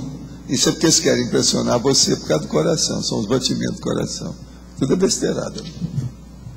Pelo olhar dá para saber se a pessoa está com algum nível de possessão, né? Que aí é diferente do olhar. Não, olhar de cachorro louco quase sempre tem isso. Você vê, assim, olhar de cachorro louco o negócio é de assustar. E outra coisa, aquilo é permanente, a pessoa não está fazendo força para ser, não, ela é daquele jeito. Esse aqui é o duro. Por exemplo, você para fazer isso, ou eu, ou Jarbas, nós temos que forçar a barra. E você não aguenta segurar isso muito tempo. Agora, essa pessoa lá não, ela é assim. Entende? Isso aí é o cara lá que me viu falar do corpo, eu julguei energia para mudar. Eu disse, não, Waldo, não adianta, eu sou assim mesmo. Quer dizer, não adiantava nada, então a situação é precária. O que vai fazer? Tem que se adaptar às circunstâncias. Professor, o óculos, ele ameniza a questão da energia dos Depende do óculos. Eu digo óculos... Existe óculos que aparece mais, existe óculos que aparece menos. Existe óculos que tapa a cara da pessoa, existe óculos que não tapa, depende. Vai depender do formato do óculos e também o grau do óculos, isso também... O grau do óculos, o formato, a cor, a grossura da armação, Há um monte de condições que tem. Óculos varia infinito. Esse antirreflexo que agora eles têm, que não tem mais reflexo, ele ajuda mais a energia a passar? Não existe isso nada, não. A sua energia não tem nada a ver com isso. Então, mas como o senhor falou da barba, por exemplo, a barba no laringostrato. Ok, mas a questão do olho também, por causa do reflexo, às vezes o óculos pode ajudar e pode perturbar, depende do que é. Reflexo. Entendi. Entende? Porque é o processo físico. Óculos reflete igual uma vidraça, uma janela, vidro. O óculos pode ser transparente, o óculos pode ser quase opaco. O preto, por exemplo, aparece como se fosse opaco. Normalmente tem aquele estereotipo da pessoa que usa óculos ser um professor, né? Isso avisa um pouco a pessoa, às vezes, algumas pessoas mais bravas. A maioria, todo mundo que lê muito ou estuda muito, acaba usando óculos. Entende? Então, por isso que a maioria de professor tudo entende? É 4 olhos. Mas parece que tem um processo, não sei se é uma impressão minha, mas um processo igual a questão do Superman lá, né? A pessoa, quando ela coloca o óculos, suaviza, tranquiliza, ela fica menos... Não, o óculos, ele esconde a pessoa. Isso. Não é isso só o Superman, não. Tem aquela secretária que faz uma bola de cabelo aqui atrás, fica tudo e coloca um óculos bem grosso, de vovozinha. E coloca uma roupa também de vovó. Sendo que elas têm só 18 anos. Então ela se encobre. Isso é camuflagem feminina. Entende? Isso acontece nas 9 famílias. Agora, no fim da história, ela aparece como sendo a mais bonita, radiante, etc. Tal. Então houve a transformação da borboleta. Você está entendendo? Apareceu. Então é a borboleta. Daquela coisa horrorosa do mandruvá, quer dizer, apareceu uma borboleta, a falena. Isso é que é a falenopse. Você conhece a flor, a falenopse? Aí em casa, de vez em quando, nós temos na frente, aí a gente deixa tudo dar uma beleza. A falenópolis. Professor, a miopia pode ter uma origem paragenética? Porque, por exemplo, uma pessoa, no caso eu sou míope, eu tenho 5 graus, outro 4, e não tem ninguém na minha família mais próxima com miopia. O máximo que tem é astigmatismo. Então, nesse caso, o senhor fala que eu devo ter, quer dizer, como o senhor citou aí, eu chego à conclusão que eu devo ter... Você usa mais ter lido muito, os olhos. O problema tudo é que você é mais uiuda. Eu leio muito. E devo ter lido, porque eu já nasci com essa miopia, assim, quer dizer, quando foi diagnosticado, 7, 8 anos, já estava com a miopia bem braba. Então mas aí é problema, às vezes, mesmo da gestação. Tem genética nisso. Eu comecei com a minha miopia aos 13 anos de idade, mas tudo fraquinho, né? 0,25. O meu já está agora decrescendo. A minha está decrescendo, a proporção que eu vou fazendo exame. Sim. Tem um certo período que decresce. E outra coisa, a gente fazendo certas coisas melhora o processo da miopia também, com o tempo. A dieta, o modo de vida da pessoa, como é que ela faz, o problema da leitura, se ela também aperfeiçoa. Porque a pessoa que não sabe ler, lê de qualquer maneira, sem luz, tudo cheio de problemas, assim, isso piora tudo a vista da pessoa. Se ela tem miopia, o negócio piora mais. Entende? Então isso é sério. Professor, como fica esse reconhecimento da identidade do míope? Porque o míope tende a... Na maioria das vezes, os olhos ficam pequenos, né? De tanto forçar a vista, né? Bom, no meu caso, não é genético, não. Nasci com esta genética. Ninguém tem olho pequeno na minha família, né? Então, eu sou sui generis. Então, fica difícil saber identificar esse olhar, que parece sempre um olhar de peixe miúdo. Hein? Pode ser um acidente de parto que teve. Alguma coisa nesse sentido. O meu olhar sempre parece de peixe miúdo, né? O senhor fala assim, abre os olhos, mas não tem como abrir muito. Mas aí é um problema de gestação. Tem que olhar isso aí. A gestação não pode ser esquecida nesse seu caso. Pode ser. É sério. Obrigada. Valdo, 2 coisas me chamaram a atenção aqui. Primeiro, com relação à laboratoriologia, o vínculo com o laboratório de pensenologia, né? Isso foi uma pensenologia, porque o olhar, né, diz respeito aos pensamentos direto da pessoa, né? Ele canaliza os pensamentos o tempo todo. Não, sim, então a pessoa tem que ir para lá para começar a pensar. Meu olhar é bom ou ruim? Meu olhar é simpático ou antipático? Meu olhar tem boa intenção ou má intenção? A pensenologia pode ajudar muito isso.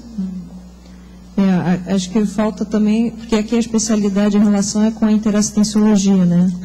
E aí talvez se a gente tivesse o laboratório, eu até acabei de falar com ela aqui, né? Um laboratório de interassistenciologia mesmo, sim, né? Mas olha, isso aí é secundário, né? Eu não preciso te colocar e estar repetindo a mesma coisa. Porque hoje, com esse processo dos detalhismos e todas essas sessões que nós temos, que são as logias, eu posso pegar determinado tema e começar a repetir aquilo em tudo.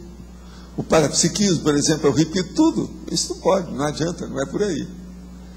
Então, às vezes, você tem que fazer o leitor pensar por que está ali. Você olha que a maioria dos VB tem gente que pergunta porque não entendeu, né? Ainda não tem uma abrangência da cosmovisão do assunto. Precisa estudar mais.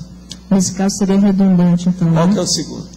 O segundo, em relação aqui ao cotejo na exemplologia, entre o olhar de fraternidade, o mental somático e o psicossomático. Se pudesse olha, o olhar de fraternidade psicossomático, o gerado a partir das emoções taconísticas, consoladoras, espontâneas da consciência. Por exemplo, o olhar da mãe, ele é bem aqui dentro. O olhar de fraternidade mental somático, o gerado pela racionalização cosmoética, tarística, do autodiscernimento interassistencial da consciência. Por exemplo, o que eu estava falando aqui de um cara, qual que eu estava falando? Quilim. É o típico, aquele é o maior que eu já encontrei. Mas aí você já foi lá para o Quilim, já está no extremo, talvez muito mais distante da nossa mas realidade. Você já é uma Quilim.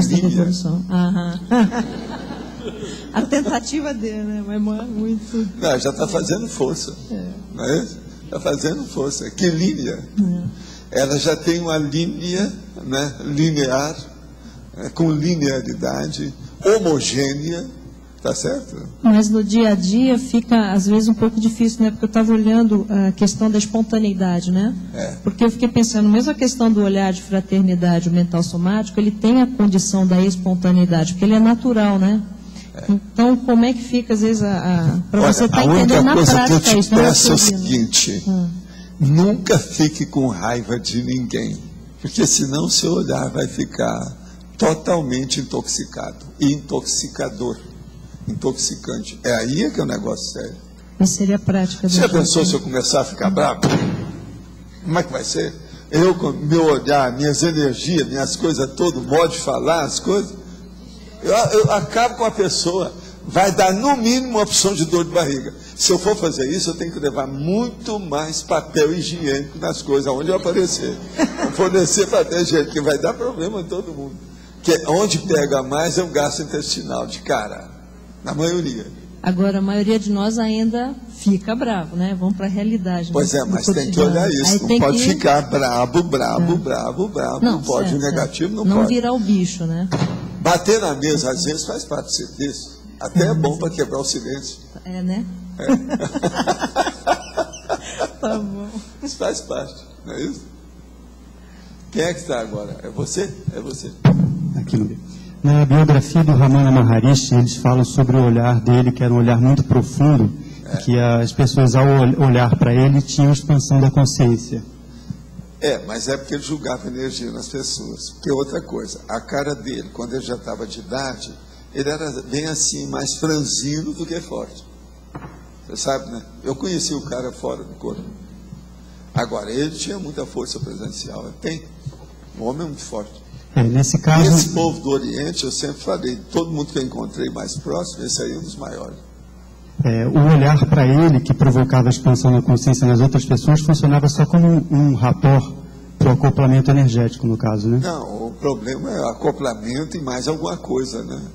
A intensidade do processo de envolvimento que ele colocava nisso. Entende? Ele realmente era assim. Ele tinha muita energia. Um outro que era assim, que eu conheci na outra área, eu já falei aqui. Quem é? Você sabe?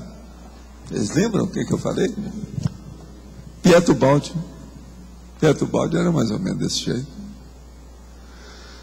Agora, tem muita gente que tem essa capacidade, mas que fica tudo para um lado mais histriônico. Em Hollywood mesmo eu vi muita gente assim. É gente de muita personalidade. Quem? Jack Nicholson. Vocês sabem quem é? Aquele cara é terrível o olhar dele. No filme O Iluminado mostra bem o olhar Pois é, agora, ó, que tem um olhar mais suave, mas que tem um charme danado, é o Sean Connery. Estou falando de homem, vocês entender. Agora, se quer ver a mulher que ganha todo mundo, eu já falei aqui. Quem? A Zita. A Zita é a maior. Zita Jones. Catherine Zita Jones. Que ela é um negócio, quando ela quer, qualquer coisa. Agora, tudo é um processo de charme, carisma, presença, força presencial. Mas agora, por exemplo, a Zita Jones não é de muita a gente confiar. O ideal é se você ver uma mulher, mas que você possa confiar. Ela não é confiável. Ela é muito variável demais, ela é multifacetada nas questões. Por isso que ela faz filme de tudo quanto é jeito. Você já viu, ela topa qualquer coisa e sai bem a mulher. Essa é uma fera, não há dúvida. É uma das maiores que apareceu em cinema em todos os tempos. Eu sempre falei isso, desde que ela apareceu. Catherine Zita Jones. Zita. É a Zita, a sua amiga Zita ali da esquina. Ali. Pois é, a Zita. Oswaldo, aqui na letra A. Aonde? Naquele filme Muito Além de Rangoon, aparece a Samsung Kim, que ela só com o olhar, né, ela desarma ali o pessoal. Aquilo seria também um olhar de fraternidade ou é outro tipo de expressão? Eu não sei, eu não lembro de ter visto esse filme. Não sei. A Samsung Kim. Sim, não. Ali ela está usando todos os recursos ali, né? No processo histriônico do olhar. Agora, o problema que eu vejo nela não é só isso, não. É o processo da presença dela. É o recheio inteiro. A mulher é uma fera. Observa bem. Não, o ângulo, situações. Ela rouba a cena, por exemplo, até nos trailers. Se aparece ela num pedacinho aqui da tela, ela ganha de 10 que estão aqui. Só aparece ela lá. Dá até pena dos outros. Agora, tem disso. A força presencial das pessoas, isso aí é uma das coisas que eu estudei em Hollywood. Se você entra, você rouba a cena do resto, tá? Se a sua força é forte. Não tem jeito. Pode ser homem, pode ser mulher, não interessa se é menino, se é criança, se é mulher, se é homem, se é jovem, se é de idade. O problema é aquela força ali com o negócio. Então, por exemplo, é o que pode carregar maior percentual de simpatia em torno da forma. A forma que aparece. Aquilo que carrega a simpatia. Você está entendendo? Ela, por exemplo, o nível disso é muito elevado. Não. Em Hollywood, só em cima disso, o que eles trabalham com o olhar dos atores? Existe um trabalho em cima disso? Não, existe tudo. Isso aí tudo tem, né? Lá, por exemplo, em New York, lá no processo lá do nosso amigo, que tinha aquela academia, eles ensinavam tudo. Não é só isso. O que você faz com o nariz? O que você faz com o queixo? Tudo. Tem que saber. Não vai. Aqui, na letra B. Letra B. Letra B? Como é que você diferencia quando se capta a informação por clarividência pura mesmo, do que parapsiquismo impressivo, ou do que aquela omnivisão que você já falou? Como é que você diferencia em termos de forma, assim, essa captação de informação? Não, isso aí depende. Você está falando, por exemplo, na vigília física ordinária? Na vigília física ordinária. Na vigília física ordinária, isso depende da sinalética da pessoa. Eu tenho uma série, dezenas de sinais, sintomas, vivências. Isso aí varia demais. Mas por exemplo... Eu sei até a nuance do percentual que a gente deve exteriorizar a energia antes de começar. Uhum. Pelo que eu sinto. Então, o preâmbulo, às vezes, é muito importante você saber como é que é. Mas, por exemplo, se você vê, quando você diz assim, eu vi a aura da pessoa, é mais clarividência do que o parapsiquismo impressivo? Não, às vezes mas às vezes aí varia, isso depende. Cada caso é um caso. Às vezes também tem a pangrafia nessa história. Entra 4, 5, 6 fenômenos simultaneamente. As modalidades se interpenetram e aquilo conjuga para mostrar uma coisa mais real. É isso que eu estou perguntando de como é que... E outra coisa, o fim de tudo é ainda pior ainda, que é a cereja do bolo. Se vem um banho de energia e confirma aquilo tudo, acabou. Para mim, acabou. Agora, eu já tenho tanta experiência, são muitos anos, eu não tenho dúvida sobre isso. Isso não me cria problema. E outra coisa, às vezes é instantâneo. Então, a pangrafia, por exemplo, você vê uma coisa, e aquilo canalizou tudo, houve uma convergência, tudo confluiu para aquele mesmo objetivo. E vem, logo em seguida que você vê aquilo ali, vem um banho de fora. Pronto, só para confirmar. Isso é mais importante do que falar um discurso de 1 hora em cima de você. Mas, por exemplo, você... Agora, extrafisicamente, as coisas todas são feitas desse jeito. Entende? Eu, por exemplo, quando estou muito trabalhando com os nossos amigos, eu me sinto mais consciente do que consciente. Por causa disso. Agora, então eu não sou sempre consciente, não dá. Tem muita coisa para fazer. Mas você descreve bem a diferença de uma clarividência viajoura para uma projeção. A clarividência viajoura você vê direitinho que você saiu. Temporariamente a matriz aqui sumiu. Você foi lá. Isso voltou. Aquilo é instantâneo. Isso é outra coisa. Aí o que eu pergunto é a descrição do parapsiquismo impressivo, a captação da informação. Impressivo é o seguinte: você chegou no lugar e você nota, não, aqui tem uma coisa. Você nota tudo, em você inteiro. Mas é como se aí é um processo de psicometria do ambiente. Sim. A impressiva que Allan Kardec fala lá é mais da psicometria do ambiente. Mas é capaz de... Ele não chegou a estudar isso. Mas ele é capaz, pela impressiva, de dizer até como é que é o tipo da consciência que está ali. Não, você capta tudo na hora. Aquilo é quase como se fosse uma clarividência. Eu chamo isso de instantâneo. É um instantâneo. Entende? Clarividente. E aí, a clarividência em si, a pura, aquela clarividência, sem considerar o impressivo, ela depende mais do olhar mesmo. A clarividência melhor que tem é essa que eu falo, que acontece na hipnopompia. Depois que você dormiu muito, você está ali e você está fora do corpo. Você vem para o corpo. A hora que você vem, aquelas cenas que estavam naquele último episódio com você, extrafísico, aquilo permanece firme e você nota direitinho que aquilo está plasmado. Está ali dentro, há uma materialização, há uma plasmagem, houve uma tangibilização da realidade. Agora veja, eu às vezes vejo isso mesmo depois que eu abro o olho. Aquilo está temporariamente, a situação está ali na frente, até sumir. Agora veja, a maioria disso eu estou numa descoincidência. Uma coisa é você enxergar com os olhos na vigília física ordinária, com capacidade normal, do jeito que eu estou aqui. Outra coisa é você descoincidir um pouco e ver com os olhos. É outra coisa, muda tudo. Você entendeu?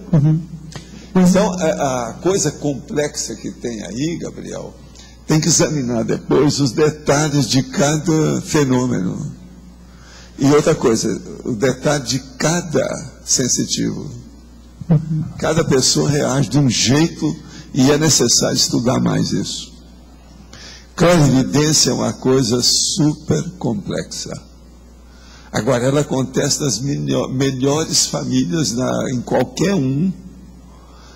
Eu acho muito difícil alguma pessoa que já viveu 60 anos que nunca teve clarividência. Ela teve, de algum modo. Só que ela não soube interpretar nada. Então, sempre tem. De modo que essa ânsia que muitas pessoas têm de ver a multidimensionalidade, a extrafisicalidade, a outras dimensões, a dimenera, etc., existe muita gente de lá para cá com a mesma intenção. Às vezes, o de lá para cá, ele consegue mais êxito do que daqui para lá, a consciência daqui para lá. Então, isso varia muito. Então, muita gente, às vezes, conseguiu até plasmar alguma coisa para cá. Mas a pessoa não captou nada porque ela é zero à esquerda, totalmente amaurótica, cega, surda e muda da realidade. Não adiantou nada o esforço dele. Agora, o ideal na clarividência é quando vem 50% seu, 50% dele, vocês encontram no meio. Aí o fenômeno fica irradiante. Deixa eu entender, uma vez eu vi um livro do Ernesto Bozano, aquele Fenômenos de Transporte. Eles citavam casos para conseguir se materializar, eles faziam como se fossem assim, lençóis de energia mesmo em volta da Consex para começar a densificar, e que isso era um tipo de tecnologia. Não é isso. Às vezes eles pegam o psicossoma da Consciex junto com o psicossoma da Consim, do sensitivo. Um plasma em cima do outro. Muita materialização é feita assim. Isso varia. Agora, o que eu vejo é o seguinte: se a pessoa comum não tiver aí hoje um laptop e não anotar as coisas, ela não desenvolve nada disso. Com a evidência precisa de fazer o registro, senão não adianta nada. É com o registro que a pessoa tira tema. Sem tirar tema, ninguém decide nada corretamente e não vai ter autoconfiança. Enquanto tiver em dúvida, não há confiança. Agora chega num ponto que a pessoa tem plena confiança de certas coisas, não tem mais jeito de fugir. E outra coisa, isso não é só uma vez. Aquilo se repete, tem que haver uma recorrência. Tem que haver uma acumulação, um acervo de experiência da pessoa. Aí tudo muda. O que eu vejo é o seguinte: é preciso estudar a parte teórica e a vivencial. A teoria na prática é outra, dependendo do sensitivo, dependendo da circunstância. E dependendo do entendimento, muda tudo. Então a teoria é apenas a soleira da porta. Para construir o edifício todo tem que haver uma vivência permanente. E acumulação. E outra coisa, isso não tem fim. Eu não acho, por exemplo, que os serenões já alcançaram o nível máximo de parapercepciologia da consciência. Não. Eles estão num nível avançado, mas eu não sei o que é que tem depois disso. Tem mais coisa.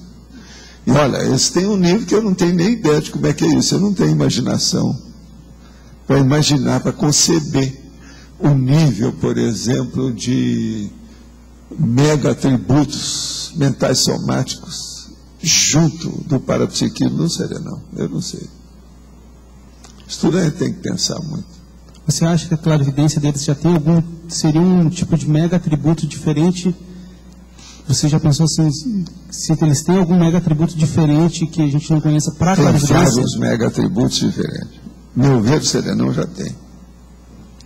Olha, hoje eu queria falar aí, nesse caso aí, para você, que eu estou estudando um verbete que o título é o seguinte: Saudade da Volitação. Vê se me entende. Vocês entenderam o que eu quero falar com isso ou não? Saudade da volitação. Eu estou pondo tudo lá para esclarecer essa condição. Agora estou fazendo isso por causa da minha experiência madrugada. Eu falei assim, essa agora não passa, eu vou falar sobre isso então. A gente vai falar. Qual a experiência? Hein? Qual a experiência que você teve na madrugada? Experiência que eu estava volitando fora do corpo, com umas coisas todas. Agora eu não gosto disso, sabe? Foi essa noite? Eu não gosto de volitar fora do corpo. Porque senão você chega aqui e começa a torcer o nariz. Já pensou, eu vou torcer o nariz para os verbetes, para a enciclopédia, para vocês, para o tertuliário, para o CAEC, para tudo que aparecer na minha frente. Entende? Para o corpo. Isso que a gente chama de soma. Você já está querendo outras coisas. Que não dá para comparar no processo. Você está entendendo? Exhilarante. Entendeu o que quer dizer? É muito diferente, não dá. Mas agora, eu preciso escrever sobre isso, né? Preciso clarear algumas coisas. Mas o que você já teve, já me contou até uma vez, saiu do corpo aqui de dia mesmo e visualizou aqui, isso foi em 2002 que você contou. Mas o que da experiência dessa noite chamou a atenção para escrever esse verbete?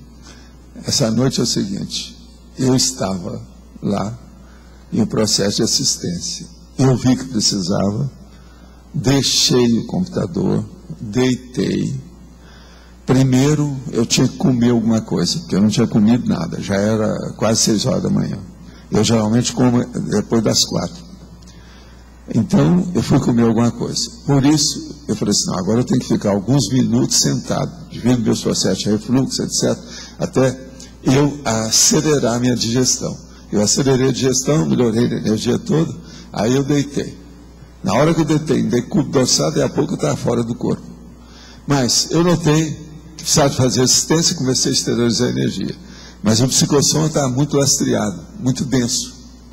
Então eu comecei a correr no local que eu estava, que era físico, evitando os ambientes, as portas, o negócio todo involitando, fazendo onda de tudo quanto é jeito. Eu disse, Bolas, quantos anos que eu não fazia isso? Que você está sempre volitando, você vai direto nas coisas, passa pela parede, faz o diabo. Mas eu não. Eu estou denso. A situação toda, eu falei assim, não vou fazer não, porque senão vai me criar problema aqui. Vamos devagar. Tá? Aí eu comecei a costurar tudo dentro. Sala, corredor, o diabo. Fui passando tudo quanto era lado. E aquela bola. Entende? Agora é o máximo, né? Agora dá uma pena também certas coisas disso tudo. Em relação com o corpo. Há uma diferença enorme disso. Por isso então que eu vim para o corpo falando, não, Bola, eu posso escrever a saudade da volitação. E as reações que tem isso. E o processo da saudade em si, devido ao problema da liberdade. Como é que fica isso? É isso então que eu quero explicar para vocês. Do ponto de vista da realidade. Faz tempo que você teve projeção lúcida assim que nem essa? Ou você tem não, isso aí se eu me firmar, eu posso fazer isso quase todo dia. Sei, mas é que você essas crosta, terra a terra, você tem mais entende? Esse feijão com arroz. Agora, o problema todo é ver a finalidade. Eu também não posso brincar com isso. Eu não posso fazer isso para o turismo. Entende? Agora, ó, uma coisa, quando eu voltei, eu estava até conversando com o Mário, porque a Adriana não está aí. Então eu fui falar com ele, expliquei o que era e falei com ele assim, ó, fala para a Adriana que é aquele processo da canção, que ela sabe qual que é a canção. Que um dia eu encontrei com a Opala, que era minha tia, e dessomou alguns anos, e ela veio me contar, porque a Opala gostava muito de mim. Então veja bem, ela tem saudade de mim.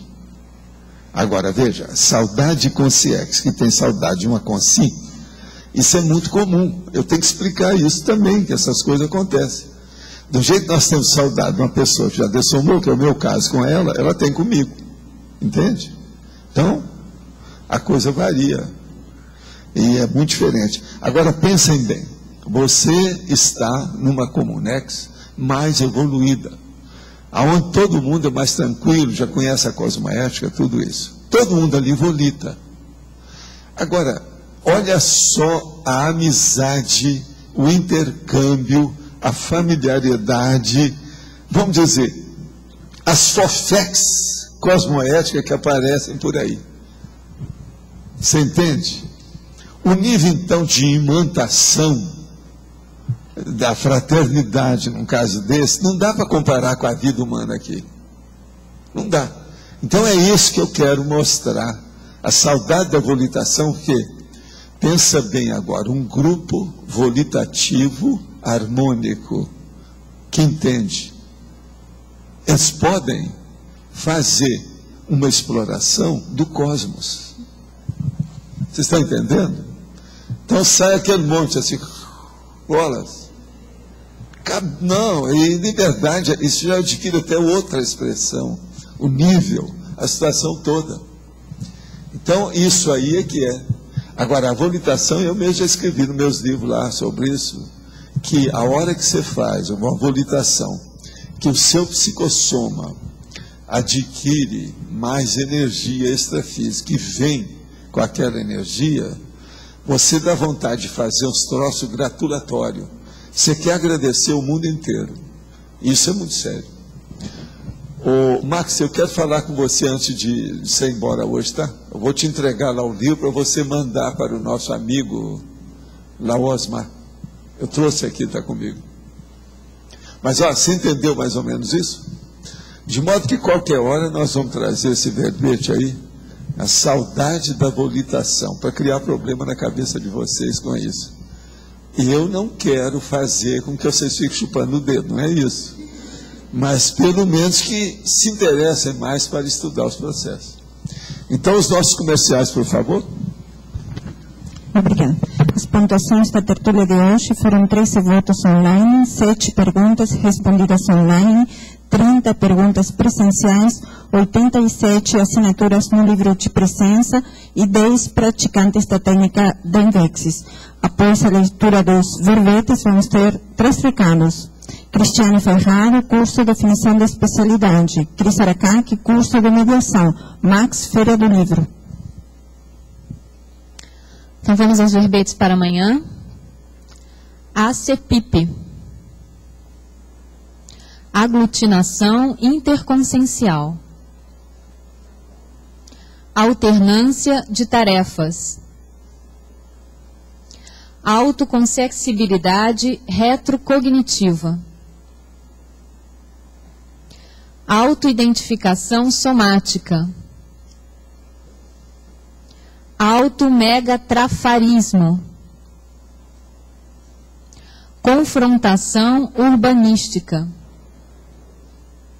Exposição pública. Lucidologia. Megafenomenologia. Megatrafar explícito.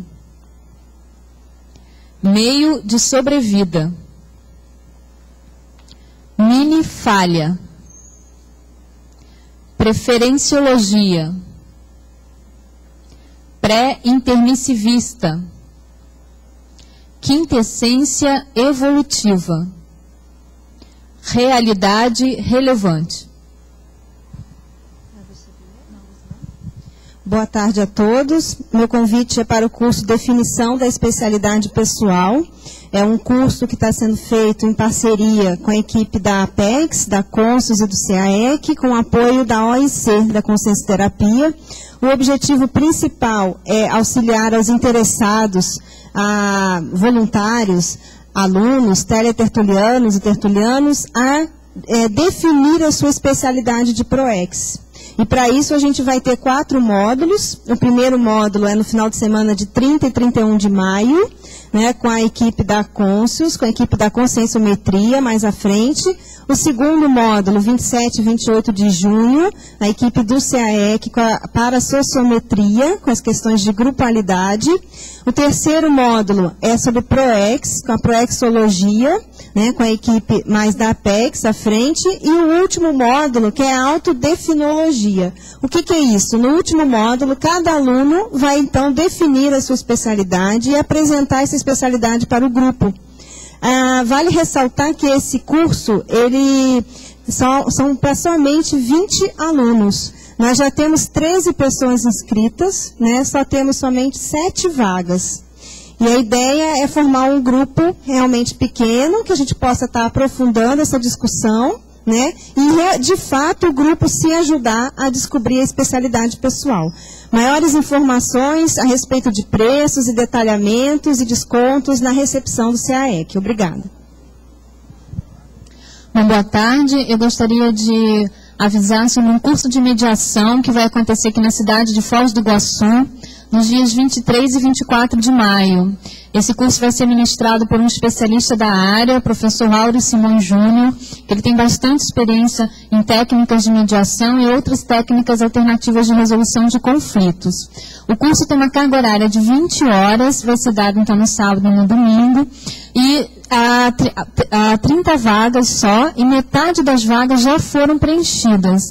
Então, as pessoas que tiverem interesse em fazer o curso, por favor, entrem em contato comigo, tá? Amanhã, nos próximos dias, porque as vagas estão terminando. O valor do curso são R$200, podendo ser pago em até 2 vezes. Obrigada.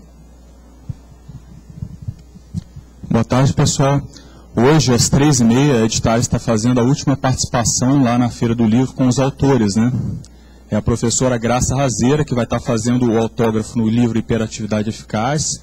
E, além disso, ela vai estar também lançando 2 livros lá, pelo menos. E um deles é a pesquisa que ela fez na tese de mestrado sobre Virginia Woolf. Então é Talento Delas e Transformações. E a gente também vai fazer esse lançamento lá no stand da Editares, tá? Então a gente convida todos vocês para 3h30, que é quando a gente vai estar começando. A gente espera vocês lá. Obrigado.